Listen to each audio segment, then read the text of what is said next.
Golden State Warriors today is sponsored by Mint Mobile. Cell phone plans for as low as $15 per month on America's largest 5G network. We'll put that link so that you can start saving today in the comment section and the description of this video. It's mintmobile.com/chatsports. We'll tell you more about them coming up here in just a few moments.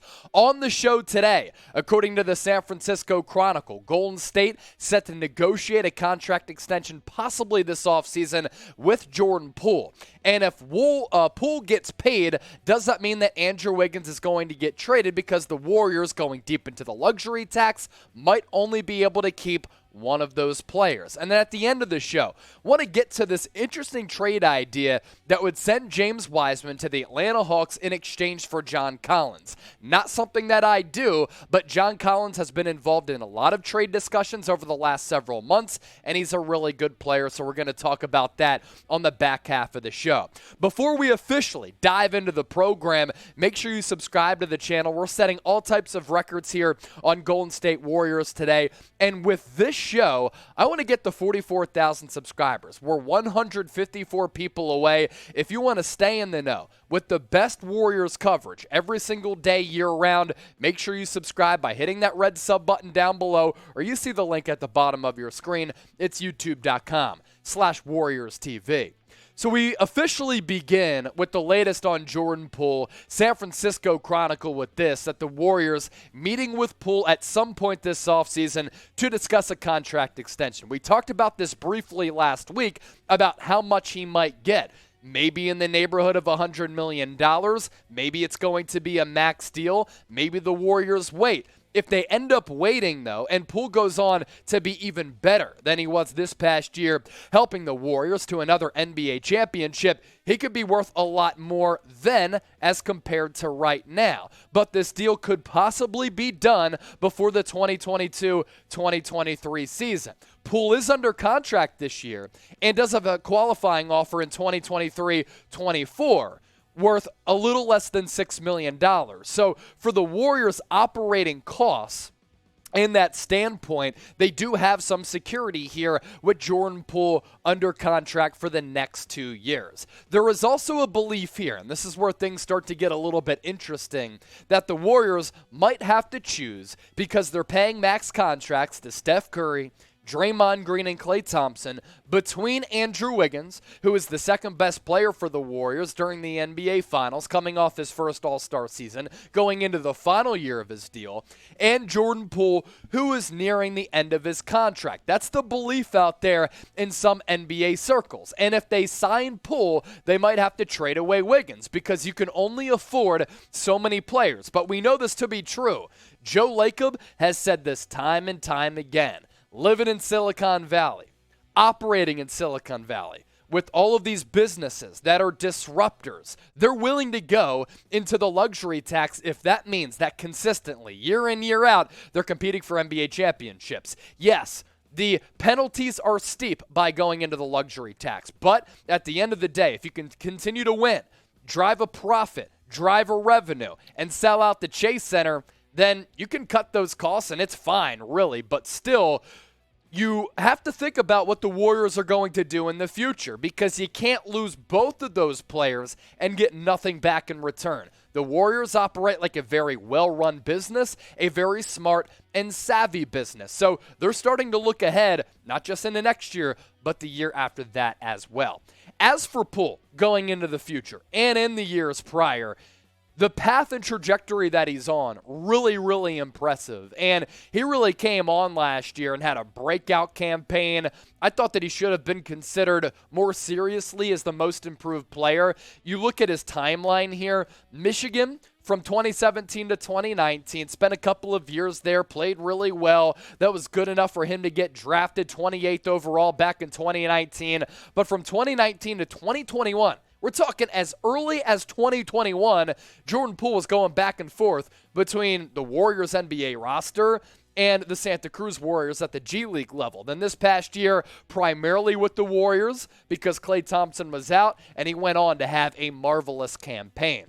Now, we're only getting started on today's show, but I do want to hear from you in the comment section. What do you think here? What does Poole project to be? more of a starter and a star, or more of a backup and a role player? Give me an S or a B. Chime in right now in the comment section. As for Poole's growth, it really has been terrific and very, very impressive from what he did 2 years ago to what he did this past year. I mean, you look at what he did en route to another title, 30 minutes per game, and in the playoffs, my goodness, they relied on him to carry the offensive load at times when Steph Curry was on the bench, and he was able to rise up, especially when Klay Thompson was a little bit cold. Early in this playoff run, Jordan Poole was going off, going in, and the pool party was splashing. 18.5 points per game in the regular season, and the shooting numbers very good. You compare those numbers with what Jordan Poole did 2 years ago, it was a completely different player. 12 points per game to nearly 19, and then the shooting numbers going up as well. It really is a byproduct of how Poole's been able to develop and the work that he's put in to his respective game. We'll get to that James Wiseman trade idea coming up just around the corner for John Collins and some other James Wiseman trade targets. But first, today's show is sponsored by Mint Mobile. You may have heard of them before. It's the cell phone company owned by the famous actor Ryan Reynolds, who's had a bunch of hits during his career. Well, Mint Mobile, it's a big hit right now. Why? Because you can start your cell phone plan for as low as $15 per month if you head to mintmobile.com/chatsports. And we're not talking about some Jekyll and Hyde joke of a cell phone carrier. It's on America's largest 5G network. Start saving money today. Unlimited talk and text too, by the way, by plugging in that link. I'll put it in the comment section and the description of this video. I do also want to give a shout out to some of our loyal subscribers and some of our dub homies. Last week I had told you, if you hit me up on Twitter or Instagram at Chase_Senior and shoot me a DM, I'll give you a shout out on the show. All of these people did. Kevin Tan, Tin Zen Yu, Bobbert, Bob Tom, Mario NBA Ala Chelina, Master Jedi Bonsky, hopefully you're taking big rips, World Mobile Token, Ronald Fuentes, Rickle Pickle, and hey, if you want to give me a follow, interact with me on social media, you see the handle there, it's at Chase_Senior. Appreciate all the dub homies. To James Wiseman now. Fansided, putting together a list of 3 players who the Dubs could trade James Wiseman for. Now, I already know people are going to be ripping me in the comment section saying, what is this guy talking about? Wanting to trade away James Wiseman. This is clickbait. This is ridiculous. Let me tell you right now that those of you who are commenting that aren't actually listening or watching the show. I would not trade away James Wiseman. But we like to talk about basketball, and damn it, it's the NBA offseason. And we're pushing out videos every single day, and I just like talking hoops and putting on my general manager hat. So Fansided's James Wiseman trade targets. It included a deal for Mitchell Robinson, who could not be acquired until January because he signed that new deal with the New York Knicks in free agency. Yusuf Nurkic, who also re-upped with the Portland Trail Blazers. He can also not be acquired until January because of those laws and rules at the NBA level. And then John Collins is the player who I want to focus on, who has been involved in trade discussions for some time, going back to really 2 years ago, even before he signed that contract extension with the Atlanta Hawks. This past year, he was once again really good, continues to get better and develop as a player, especially on the offensive end. He's one of the most highlight reel-worthy athletes in the NBA because he's a high flyer at that forward spot. This past year with Atlanta, really good numbers across the board. 31 minutes per night, 16 points per game, just shy of 8 rebounds, and shot about 52.5% from the floor. And I like John Collins. I think he's a really good player. I'm not sure what the Atlanta Hawks' plans are moving forward. They've done a bunch of things to change that roster, trading for DeJounte Murray. They traded Kevin Huerter. They let go and traded Danilo Gallinari as well. So it's up in the air what the future is for John Collins. And him being on the Warriors would be somewhat interesting, right?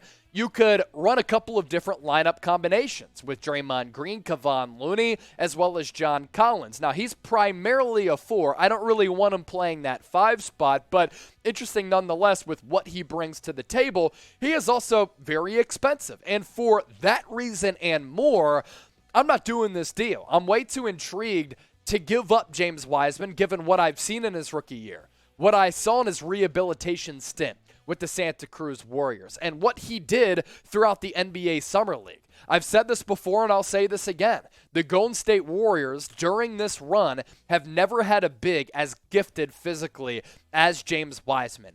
A rim-running freak athlete, shot blocker who can knock down three-pointers, hit a little mid-range J, and then alter games in the trenches by blocking shots, altering shots. But also, I'm so intrigued by the idea of having James Wiseman operate in a little two-man game on these pick and pops and pick and rolls because of that jump shot ability and because of that athleticism to get to the rack and throw some hammers down. So I'm not giving up James Wiseman for John Collins. Also, I'm saving money by keeping James Wiseman over JC and John Collins because he's making between $20-25 million per year. And yeah, Wiseman was drafted number 2, but does come a lot cheaper.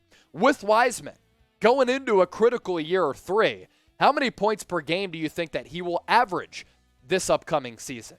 Give me a numerical figure in the comment section down below. As always, we greatly appreciate your support of Golden State Warriors today. If you want to stay in the know with the best Warriors coverage on the entire internet, just hit that red subscribe button down below, and we'll talk to you again tomorrow.